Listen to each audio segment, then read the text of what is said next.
got a 2005 Polaris Ranger 500. This is the 6x6, but the Ranger 4x4s are the same.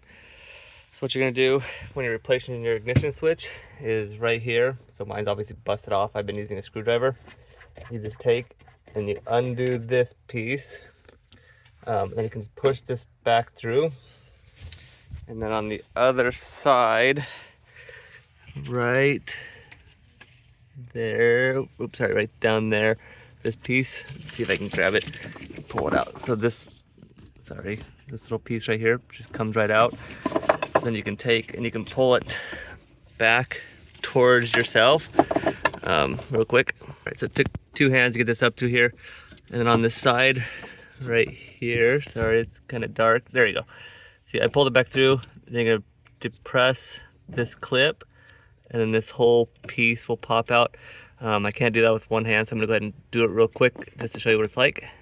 Okay, so you see I've got it detached, so then this piece, the ignition switch just pops out, and then you've got your 7 pins right there. So grab your new one, which I'm gonna do real fast. So you can grab your new one if you want to. You can put some dielectric grease in there, and then all you do, oh, sorry, my cap is still on. The top part right here, gotta unscrew this piece, this cap part. Set it aside. Now you've got this. You take, and there's a little indent right here. There's an indent at the bottom of that, so make sure that those two things line up. And then you just push it till it clicks. And then you push it back through that hole, the same hole it came out of, which is right there. So I'm gonna go ahead and push it through, then I'm gonna go to the other side and show you what to do. Okay, so when you're pushing this through, this is the old one right here. See there's a little drop down little piece right here, this thing right here.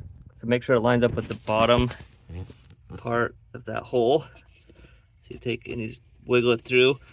Once you get that on, you take and put your new cap on and then just tighten it down. That's how you change the ignition switch. If you have any questions, let me know.